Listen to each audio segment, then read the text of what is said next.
It's Sunday, May 15, 2022, and welcome to the 14th episode in this series from MeidasTouch and 5-Minute News called The Weekend Show, where we take a deep dive into the news of the week.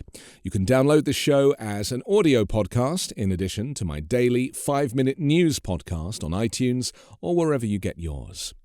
Joining me today is Democratic strategist and founder of Third Degree Strategies, Max Burns. Max, hi, how are you? Thanks for having me. It's a pleasure. You're in New York. You're East Coast. I'm West Coast, and so we'll, maybe meet in the middle politically. Who knows? 5-Minute News. Just to explain to people, the daily podcast that I produce and have done. I think we're on episode 853 at the moment. Is a 5-minute unbiased news program, and people in America don't really understand how it's possible to do like non-partisan news. And I try and explain to people that the bias that people have intrinsically is actually in them and not in the journalist. Journalists, certainly where I come from, journalism has to be unbiased. It just has to be the truth. So if I say something bad about Donald Trump, because he's done something bad, invariably people who have a political bias, they project their bias onto me. Do you find, certainly in the work that you do, that the media here is ever non-biased? Is there such a thing as truly unbiased media in America currently? No, I don't think that has ever necessarily been the case here. There is always, since the founding of the nation, been a trend towards sensationalism in media. There's been a very clear trend toward political ownership of media. It wasn't that long ago that it was fairly commonplace for political candidates. Thomas Jefferson, for example, a founding father who owned his own newspaper with the sole purpose of bashing the other party and advancing his agenda. This is in many ways a really closely baked element of American culture. And it's been tough for nonpartisan or objective outlets to get a foothold. Audiences do not seem to enjoy them. They don't tune in. So there's this challenge on one side of complaining that our news is hopelessly biased. But on the other hand, that is the only news that consumers seem to want to consume here. And when we've tried to put out media that is straight investigative reporting, that generally has struggled to gain any kind of audience. It's where news and entertainment merge, isn't it? That's really the problem. News is seen very much as entertainment, and cable news channels are seen as opinion channels. And where I'm from, they don't exist like that. The BBC is a kind of bastion of, upheld as a bastion of truth. And so I think it's just a very interesting landscape, and one that I am constantly interested in as a journalist who is trying to do impartial news, even though I personally obviously have a bias because I'm a progressive person, but I'm still able to report the truth, even though my personal opinions might, I might have, some would consider my views to be radical in some cases, but my reporting is not radical. And this view of this new moniker of referring to Democrats as radical Democrats, I mean, how new is that? Is that a new thing? Because from what I can see, there's nothing radical about Democrats. I wish they were radical. I wish they were as radical as the GOP. Yeah, I feel the same way. I think that the challenge is that Republicans will call Democrats radical socialists no matter what they do. President Biden was just out earlier this week with a statement calling on states to spend their unspent COVID funds to hire more police and essentially fund the police. That's not going to stop Republicans from calling Democrats anti-police radicals. We're at a point where media has fractured to a place where you are able to find the media that reaffirms your worldview. And one of the problems we have that's driving all this polarization is that now people spend their entire political lives within ecosystems just hearing things they already agree with, whether or not they're true. So you have Fox News viewers who are only viewing right-wing Fox content, MSNBC viewers who are only viewing that content. And as a result, there's very little consensus reality anymore that we can use as a foundation for governing for civil society. And that comes with real long-term risks for being able to actually manage this republic. Let's look at the three subjects that we're going to discuss today. Firstly, I want to look at the subpoenas of the Trump allies by the January 6th panel, which is to set up a high-stakes showdown for certain. This is the House Select Committee investigating the Capitol attack. They've made a bit of a political and legal gambit when issuing these unprecedented subpoenas that have compelled 5 Republican members of Congress to appear, to reveal this information about Trump's effort to overturn the election and to appear in front of the committee. It's Kevin McCarthy, who's the GOP leader in Congress, Jim Jordan, everybody's favorite, Scott Perry, Andy Biggs, and Mo Brooks. So we'll look at that story in just a few moments. I also want to talk about Biden himself, who is under pressure to tame the high inflation. He told Americans on Tuesday that he understands their plight and that that the U.S. Federal Reserve and he are working to solve what he called his administration's top domestic priority. And staying with Joe Biden, we're going to look at the linguistics of the president. Some of the language that he's been using has been very interesting in the last week. I didn't kind of realize that his faith is obviously very important to him, and therefore his views on abortion may also be not necessarily where the Democratic Party is across the board. So we'll be asking if he's the right man to lead during this potential overturning of Roe v. Wade, but also his language regarding the ultra MAGA label on the GOP. This is one of his own phrases, and we'll find out from you if you think that use of language is helpful. Certainly the right-wing media have had a bit of a field day with it. But let's start with the subpoenaing of these characters, McCarthy, Jordan, Perry, Biggs, and Brooks, to the January 6th panel, which is, we must remind people, it's a bipartisan panel. Adam Kinzinger and Liz Cheney, they're the Republicans on the panel. Despite them being there, they're thought of as rhinos by the right? It's, Republican in name only. So they don't really consider this panel to be a kind of bipartisan panel, do they? They've decided that these Republicans are not really Republicans. A little bit like how Joe Manchin's not really a Democrat. So, I mean, what's going to happen? How likely is it that that McCarthy is going to respond to this subpoena and actually go through with this, or is there going to be a massive fight on Capitol Hill? Well, this is surely set up to be one of the biggest political fights we've seen. It's historic to have a committee that's investigating an attack on the government, subpoenaing sitting members of Congress, including the Republican leader himself. These are individuals who are all very close Trump allies. They're individuals the committee knows was in contact with Trump and his team on January 6th. They have not been especially forthcoming about what they said or what they did. And this is an effort to get at that truth. And what we're going to see, Republicans have already earlier this week responded to these subpoenas, calling the committee illegitimate, saying they have no intention of participating in this. And that's really been where we're at so far. Almost every Republican who has been subpoenaed has essentially said, take me to court. And they know that they can do that because that process is likely going to take upwards of a year. And by that time, Republicans will in all likelihood be back in control in the House and have shut down this committee. So they are acting as if they have nothing to fear because at the current rate of action, they don't have anything to fear. And that's really something this committee has struggled with, is keeping that momentum and really pushing to get accountability from individuals who were involved. But this is a massive moment for democracy, not just for politics, and for what that means, that sitting members of Congress may have been involved in some structural way in supporting or instigating this attack on the Capitol. That is a dark thing to say about our country. What goes through the mind of someone like Kevin McCarthy, who is on tape just a day or so after, or indeed the day of the insurrection, coming out and saying, critiquing and criticizing and blaming Trump and, saying all the things that he should have said as the leader of the conservatives. Yeah, and yet now changing the story. I mean, this is the thing. It's like, it's on tape. You said good things. Well, not good things. You said the right things.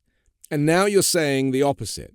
It's like choosing to your allegiance with the leader, the supreme leader, in this case Donald Trump, over the entire democratic fabric of your nation going forward. I mean, it's hardly a choice to make. So what goes through the mind of these people that they would make such a decision?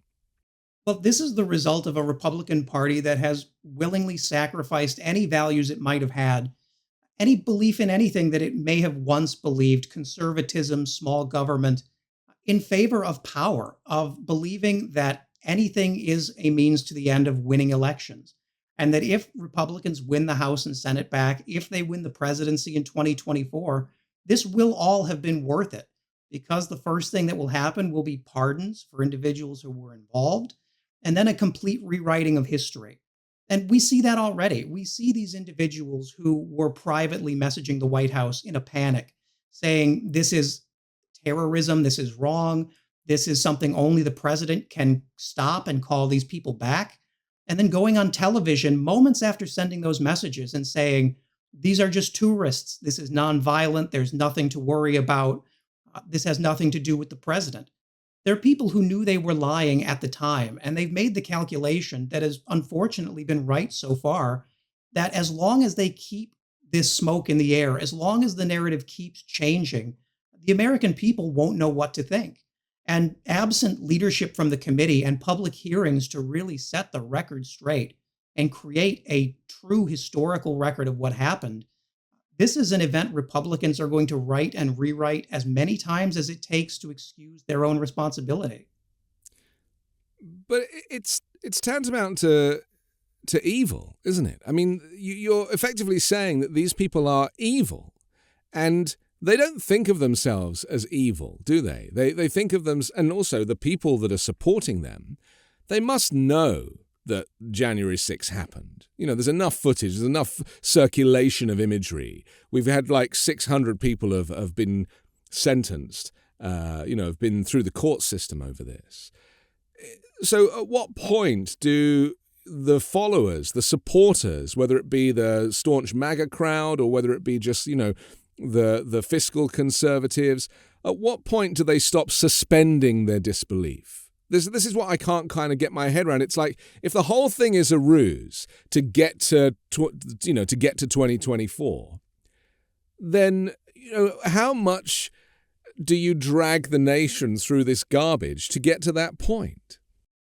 Well, I think the concerning thing that this shows, not just from 2016, but going forward, is that there are a lot of Americans who don't have that hot a view of democracy, who view democracy as something negotiable.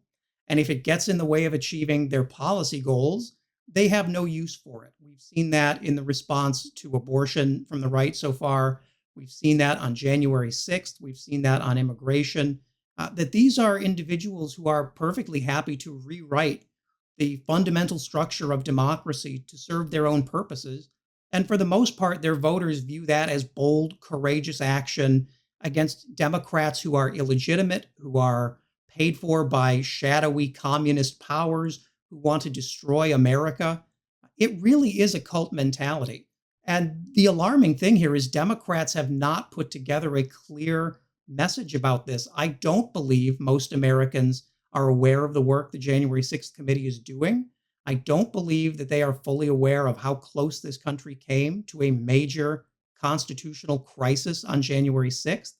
And I don't think they're aware of how closely the senior individuals, the Proud Boys, the Oath Keepers, were in communication with individuals in the White House to say, what do we do next? We've taken the Capitol. Where do we go from here? That's information that needs to get out. We cannot trust Americans to just know that themselves. And the committee has not told that story in a clear way so far. I'm hoping these hearings are a chance to do that.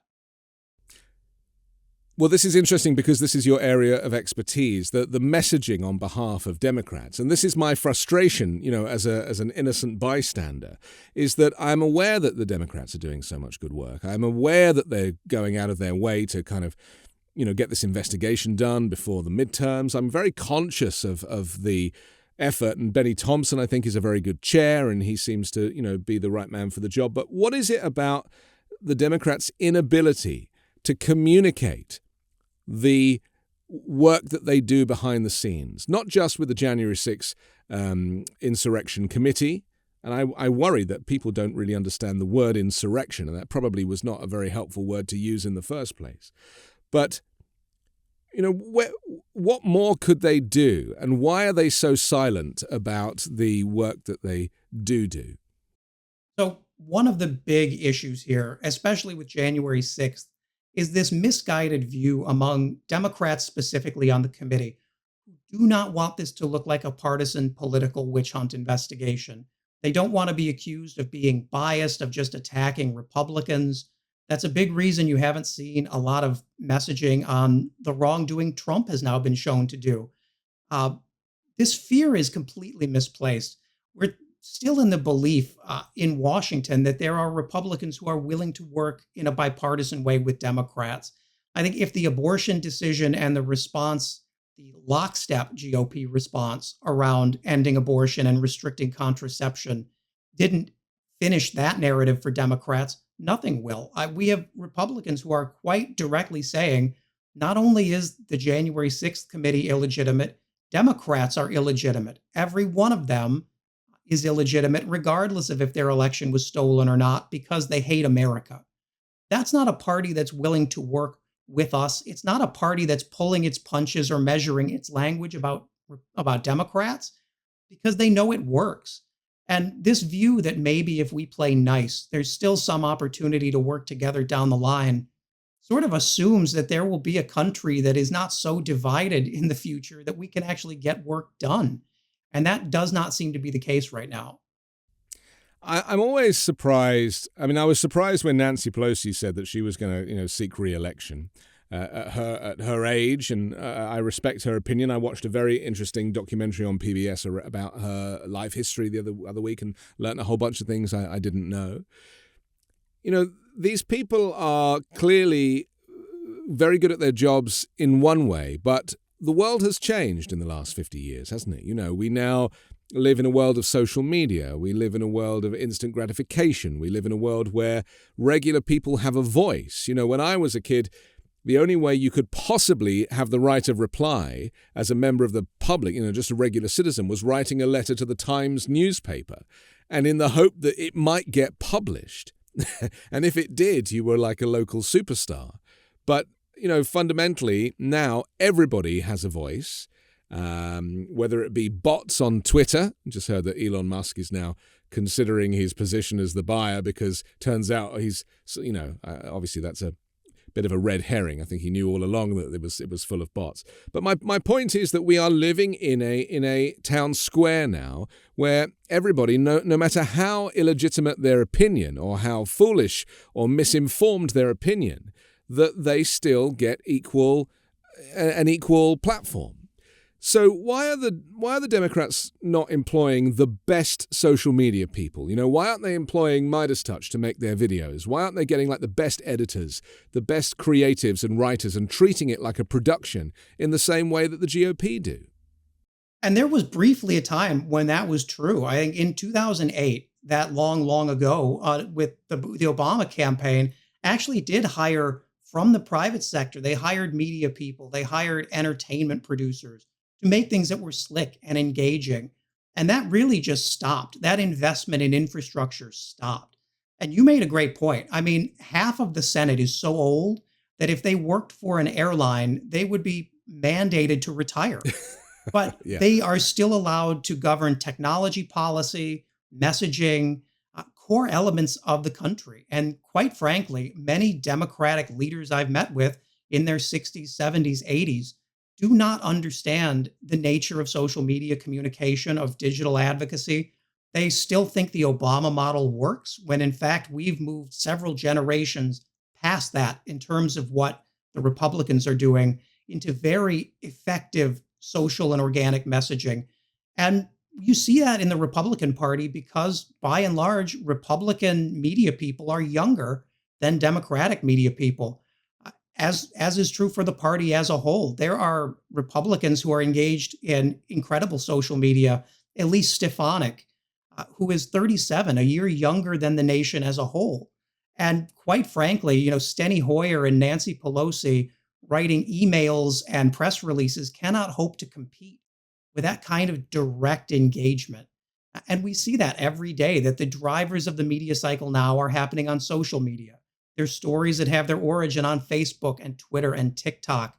It's rare you see a Nancy Pelosi press release making the Washington Post. And it's a strategy that we could change much easier if some of these older Democrats would sort of make way for a younger generation of people who have come up naturally in this ecosystem, instead of making them feel unwanted, unwelcome, and quite frankly, like their talents would not be appreciated.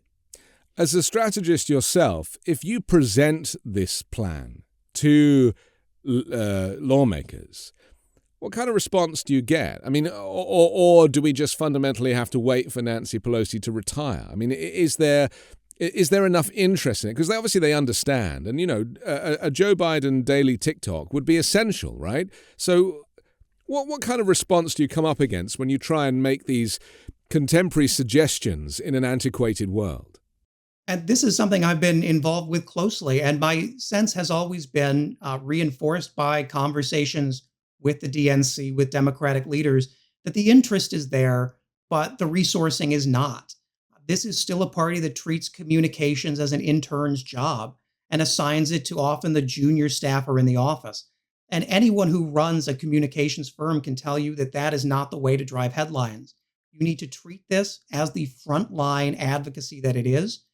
And one of the big differences is we've seen Republicans invest heavily after their loss in 2012, invest heavily in social and digital communication, and not only in-house, but reaching out to aligned right-wing groups run by young people like Charlie Kirk's organization to help amplify their messaging and go right to the source of what these young people know their colleagues are consuming.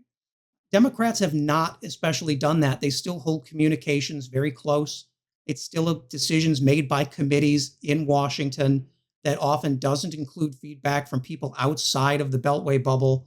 And it's really starting to show its age as a strategy.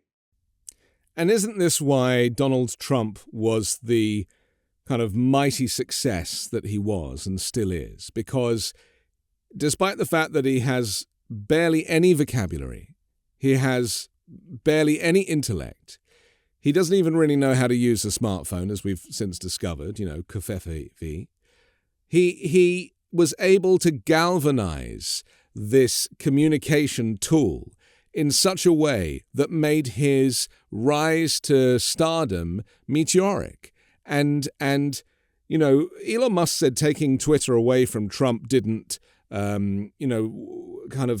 silence him. I actually think it really did silence him, and posting a similar message on his website and then people reposting it on Twitter didn't have the same effect of this guy waking up in the morning being furious from what he'd seen on television and then effectively live tweeting his kind of inner monologue. It was like therapy for him. That's what the Democrats are up against. They are up against people who are impulsive. He didn't have to run it by anybody first, right? He effectively just said what he wanted, and it caused, it snowballed. It became huge, and he became a star. And people would rather vote for a guy like that, wouldn't they? Yeah, I mean, Donald Trump is arguably the most effective social media user ever. And Elon Musk adopts the same successful strategy, which is that voters don't necessarily care to hear your extended discourse on public policy. They want something that keys into an emotion they're feeling and tells them it's okay to feel it. So when Elon Musk shouts about people who are mean to him, even if it's not technically true or it's not news, it's something that connects with people who also had people shout at them, and they'll share it and retweet it and start to feel a connection. And Donald Trump was excellent at this. He understood better than almost any politician that social media is at its heart social. That people who were responding to him had a good chance of being retweeted, had a good chance of being validated by a like or a comment from the president himself. And that was a huge statement of loyalty. There's a reason why once Donald Trump was banned from Twitter, his share of media mentions, his online engagement dropped 90% in a week.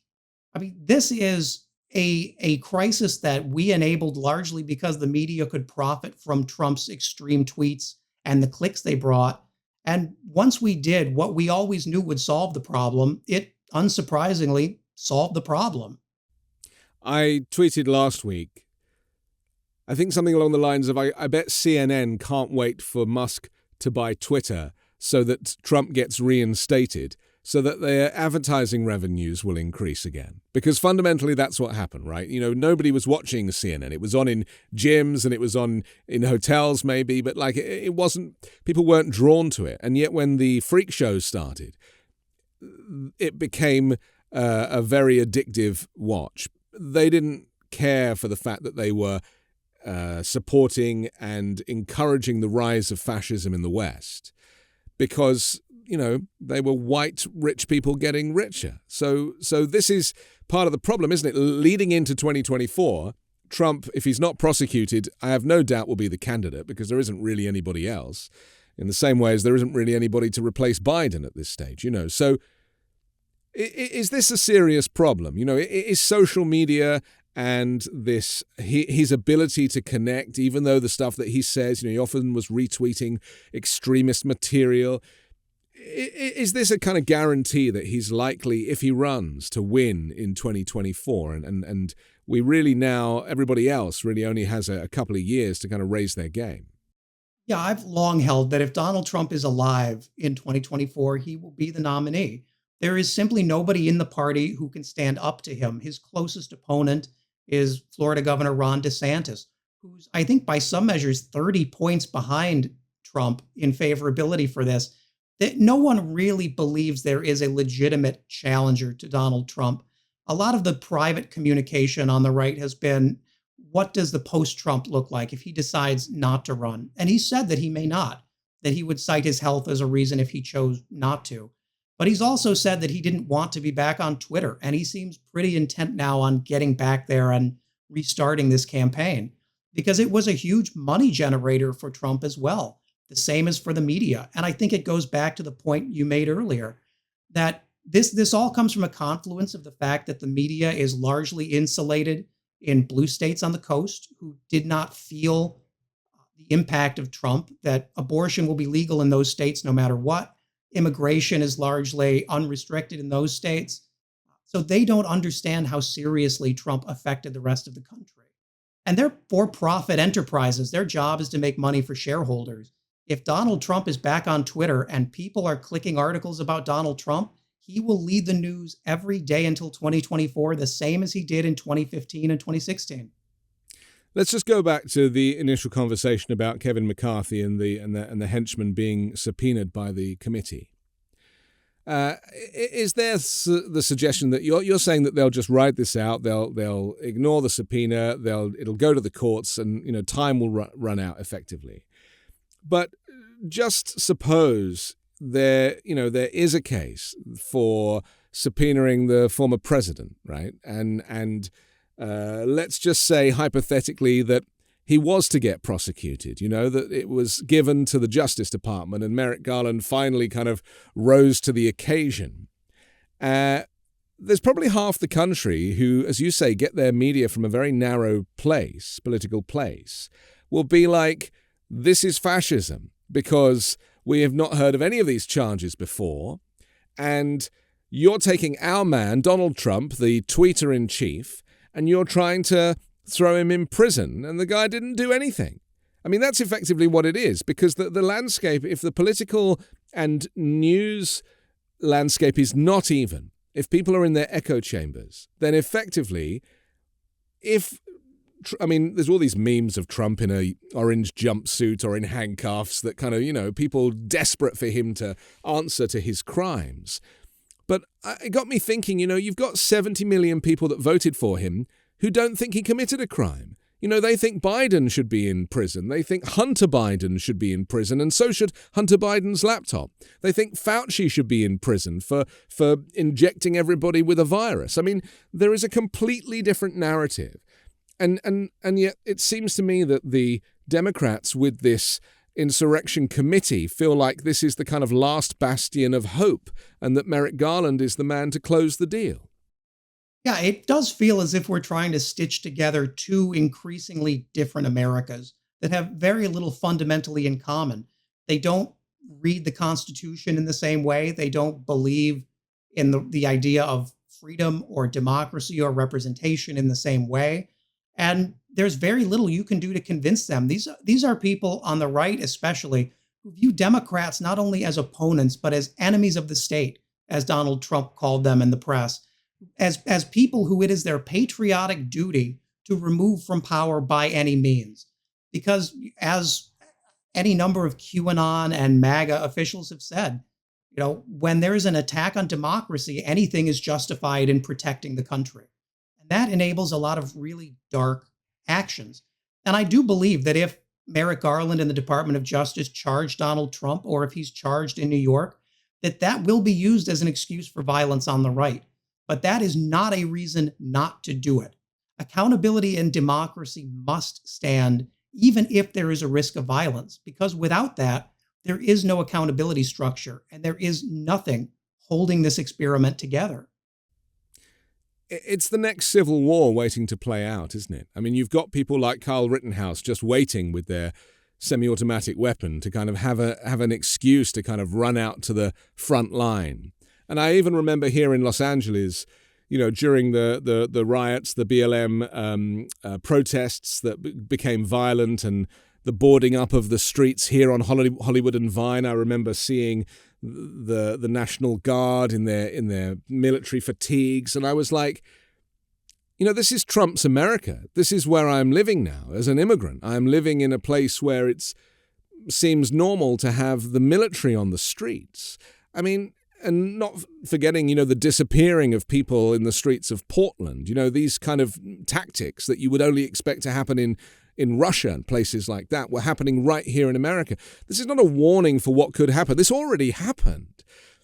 This is what could come back if Trump came back, right? We would be in this very militarized environment. That huge fence will go up around the White House again, as it was during this period. I mean, do we need to be very careful what we wish for? Yes, we are in an incredibly dangerous point. We are sort of off the map of where the founders anticipated we would have constitutional crises. This has officially moved further along the scale of concern than the founders thought it would ever get. So we've sort of been left to develop our own policy solutions to these problems. You had a president in Donald Trump who wanted to shoot peaceful protesters in the legs, specifically to scare them. And specifically, he said, to send a message that you don't exercise your protest rights on my watch. And this is a Republican Party that believes that, and believes that the January 6th rioters were engaged in legitimate political protest, but that individuals protesting abortion outside Supreme Court justices' homes should be jailed. There are people, Matt Gaetz, for one, calling for these individuals to be jailed for life for peaceful protest. And it is very clear that in the Republican view, laws and police are not things that are meant to promote common welfare and prosperity and peace, but to be used to control your opponent and to be used to restrict what your opponents can do. It's a position very similar to that of Russia. And I don't think it's surprising, given Republicans' praise of Russia, that we've gotten here very quickly. I watched Tucker Carlson on Fox the other night showing the vigil, the silent, candlelit vigil outside Justice Alito's home. And he played the tape, and he turned to his audience and he said, "This is disgusting. This mob, I cannot even look at it. I can't even show you more. It is disgusting." He was referring to it as if it was a violent beating down the front door. They weren't on his property. They were out on a public street. Because there's a law against, it's written into the Constitution, right, that you can't protest at the homes of Supreme Court justices. It's very interesting to me. So the narrative, as we know, is always very different on various sides. And that is clearly not going to change. I want to talk a little bit more about Biden specifically now, because inflation, as you know, is the buzzword at the moment. But not just in America. Inflation is all over the world, caused by the pandemic and now the war in Ukraine. which has had a knock-on effect in multiple ways. Well, on Tuesday this week, he told Americans that he understands their plight, that he and the U.S. Federal Reserve are working to solve what he called his administration's top domestic priority. He said they're frustrated of Americans paying more for goods and services across the board. I don't blame them. So we're seeing, the prices at the pump go up. We're seeing record profits for these refineries, these oil companies, energy companies, making more money than they've ever made, taking advantage of the fact there's a war in Ukraine and just ramping up the profit. And apparently Biden has said that he's, asking them to reduce their profit at this moment in time. How do you critique Biden's handling and the Democrats' handling of the inflation story? Because the right-wing media are having a huge field day with this. They're saying that he's not taking responsibility. He's trying to blame everybody else. That's their rhetoric. Yeah, and that's something that should be very familiar to Republicans who have essentially blamed the rest of the world for every challenge Donald Trump faced in his presidency. The difference is Joe Biden stood up, he took responsibility, something I think would have been more effective 20 years ago in a different political climate. These are voters now who are not going to give Joe Biden any credit for taking responsibility. They just want solutions. And that's a thorny prospect. This is something that, as you mentioned, is driven in large part by profiteering on everything from oil prices to baby formula to semiconductors. And well, Democrats have been really good explaining, hey, listen, inflation is real. We're not ignoring that. We know it's pinching your wallet. They've been less clear in vocalizing the second half of that story of here are the bums who are responsible, and we're going to get this in place by making sure they pay their fair share in taxes and then returning that wealth that they've grifted back to taxpayers through a direct payment. I think that is the path to go forward, and a path that I think Republicans would do immediately if they were in this position. You would have a Donald Trump signed check in your inbox, and Republicans would be praising the president for getting that out immediately. Whether or not it worked to fix inflation, we know that Americans feel like those checks work. So we need to get one of those out, ideally by holding accountable the multi-billionaire companies we said we would hold accountable in 2020. Trump did that very early on in his presidency, didn't he? When the coronavirus first hit, or maybe it was even before the pandemic. I seem to remember Oh, that's right. It was as a result of the tax cut. He basically sent $1,000 to everybody, right? And it was like a bribe. It was a bribe. It was saying, look, if you voted for me and I'm putting money back in the pockets of hardworking Americans, sends everybody this $1,000 check. There was this whole thing about making sure that his signature was on it. Do you remember? He wanted a marketing, right? Wanted to make it look like it was coming out of his pocket. People didn't really realize that it was their own money they'd already paid in taxes that they were getting as a rebate. I mean, this is the genius of Trump. This is the genius of the Republicans, making it look like they're doing something even when they're not doing anything. So is it not time for Democrats to take a leaf out of that book instead of playing by these aged rules? I was thinking about when you were talking about the founders earlier and the founders not predicting the kind of world we'd be living in now. I mean, my mum is only one generation before and she's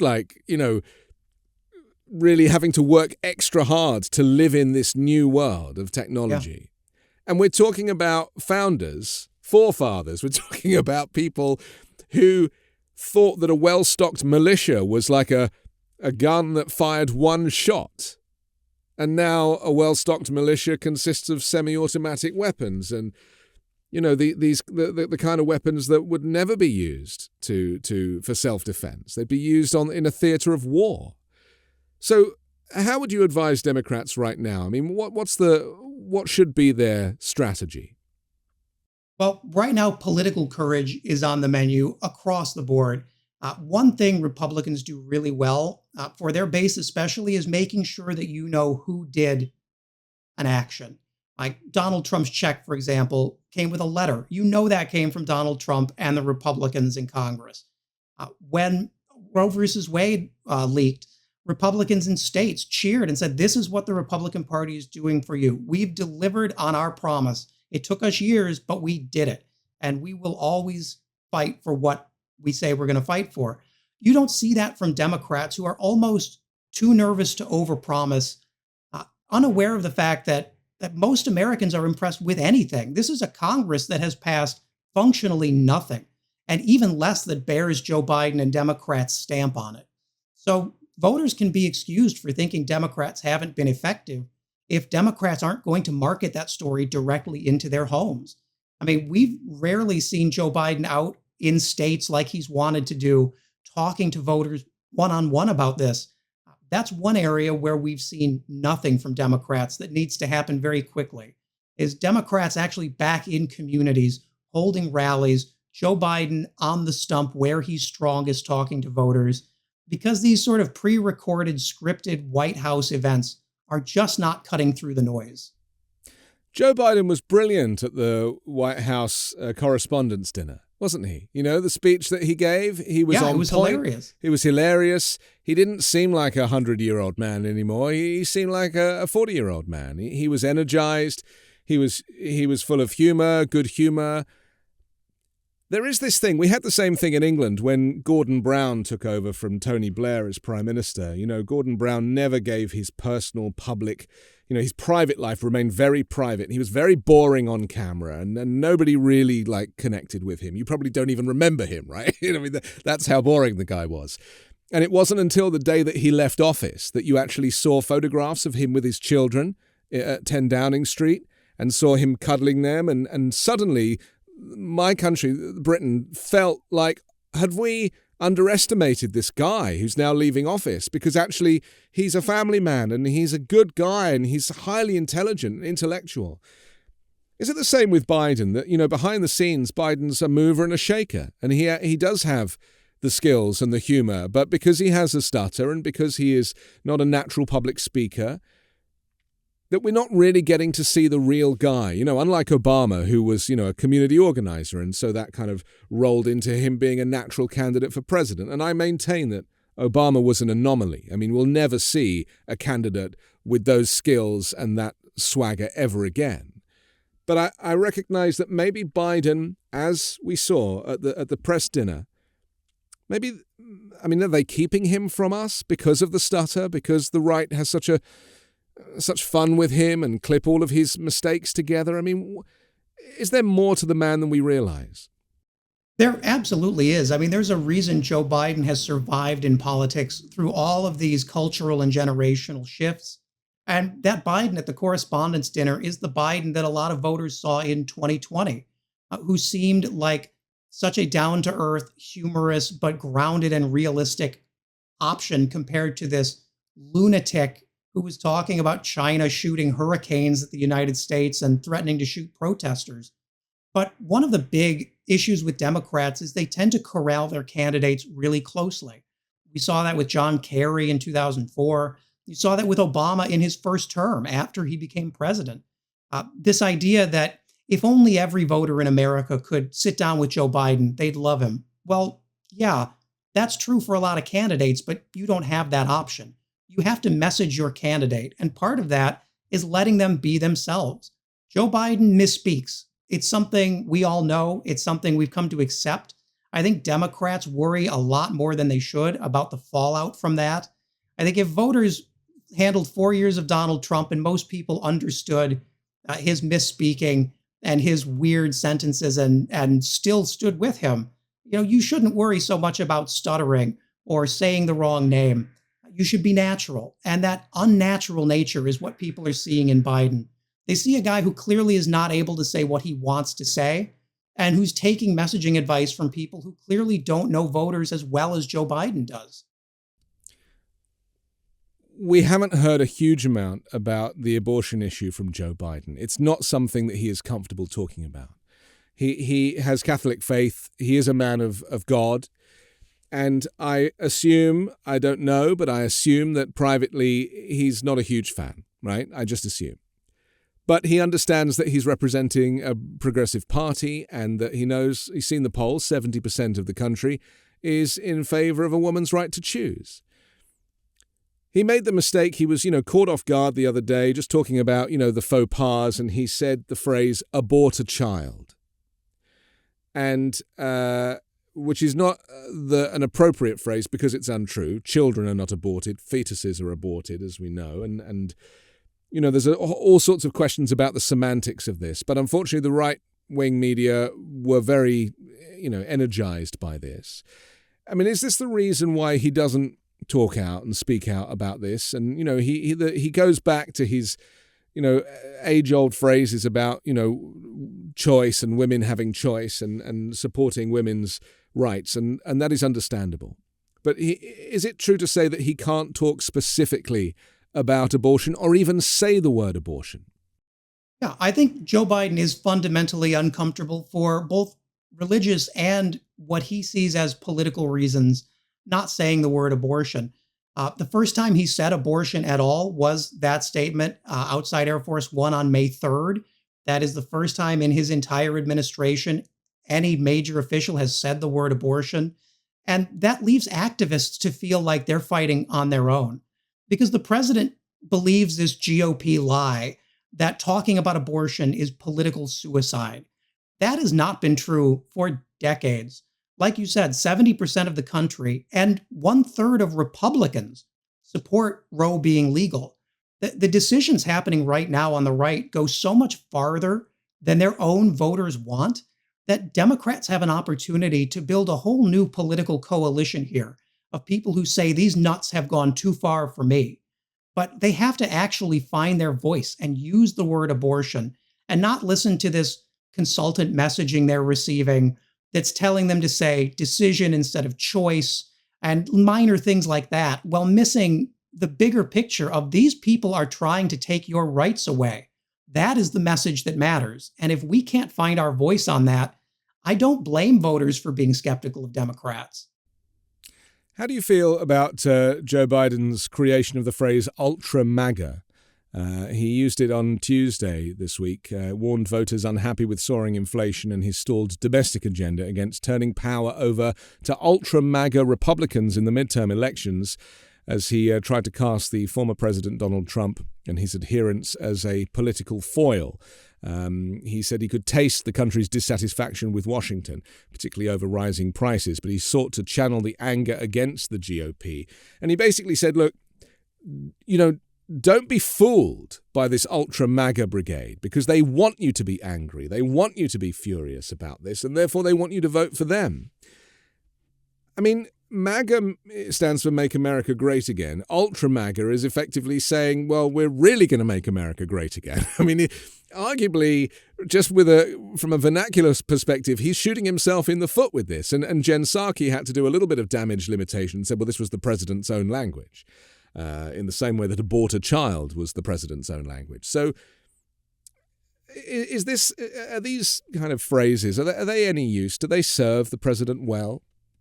So I'm going to upset the White House here, but this messaging is crazy. This messaging to me is opposite of what we should be doing. And I can tell you exactly how it happened is they likely got a poll in from a consultant saying that voters don't like the word MAGA, that MAGA maybe is slightly more unfavorable than favorable if you use it when talking about Republicans.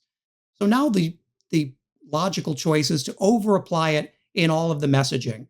So we have ultra MAGA, we have Biden referring to Donald Trump as the great MAGA king. And I just don't see how this is effective to refer to these Republicans in a way that they already refer to themselves. Donald Trump will run with the idea that he's the great MAGA king. What more legitimizing statement could Joe Biden make about who leads this movement? I mean, that settles the Republican primary more than almost anything so far. And this idea that ultra MAGA is somehow bad, well, the MAGA movement right now is in the middle of a civil war in Ohio with J.D. Vance, in Pennsylvania with Dr. Oz, over who is the truest MAGA. So the idea that you could be ultra MAGA is, if anything, a great statement in your favor as a Republican.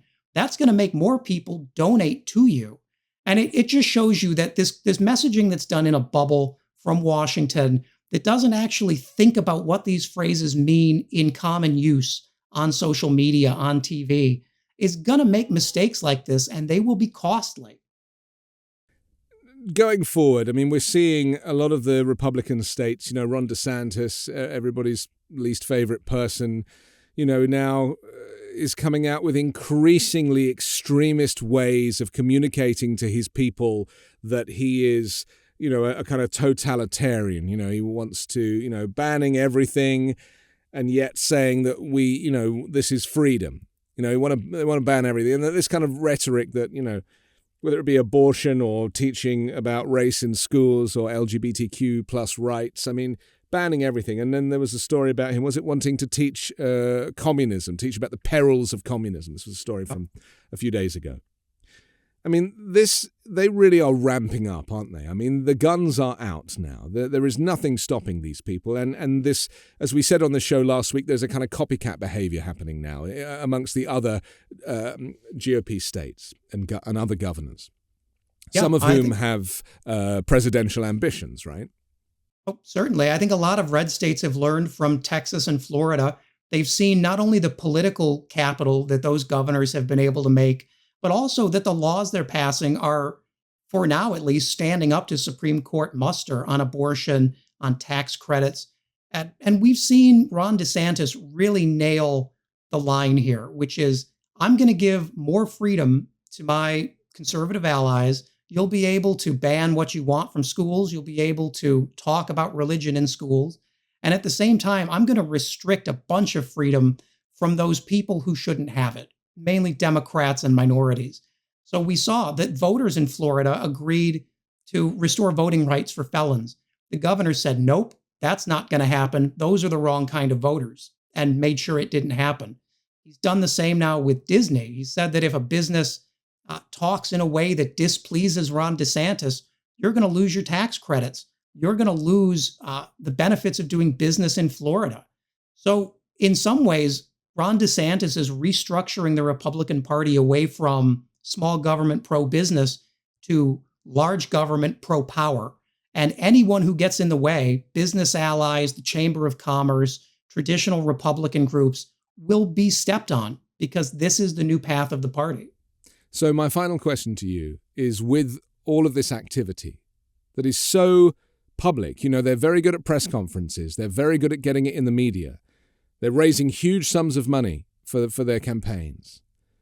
What hope is there for the Democrats in at the midterms and in 2024 at this rate, when they are up against a GOP that is ultimately singing from the same hymn sheet? So until a couple weeks ago, I would have said that this was going to be a devastating November for Democrats. I still believe there's a strong chance Republicans take back the Senate. But this abortion decision that was leaked on May 2nd is groundbreaking, not just in how far it shows Republicans have gone in actually getting rid of Roe versus Wade, but that this is an escalating fight, that it does not stop at abortion. We've seen states, red states so far, that have talked about banning IUDs, banning birth control, banning the morning after pill, putting women in prison for 20 years for having an abortion, as Kansas is proposing. Even in states like Missouri and Alaska, Republicans saying that they're going to impeach and remove their entire Supreme Court until they get judges who are willing to give them the decisions they want on abortion. This kind of stuff terrifies voters. It's one reason why national Republicans haven't talked much about abortion, but they can't seem to shut up their allies in the states. And that, more than anything, is terrorizing and mobilizing voters who have never voted before. But Democrats have to get out and mobilize those voters. They will not come to the polls themselves. We need to make a proactive case about what is happening, and it needs to be confident. And that starts with Joe Biden talking about abortion. Okay. Thank you very much, Max. I appreciate what you've had to say and your expertise in this arena. That's Max Burns. I'm Anthony Davis. Don't forget to subscribe to The Weekend Show on YouTube or as an audio podcast, and also the 5-Minute News daily podcast, which drops every morning, so you can listen whilst you make your morning coffee. And please leave an iTunes review. Join me next Sunday morning with a brand new special guest and 3 more factual news stories to discuss on the 5-Minute News Weekend Show with MeidasTouch.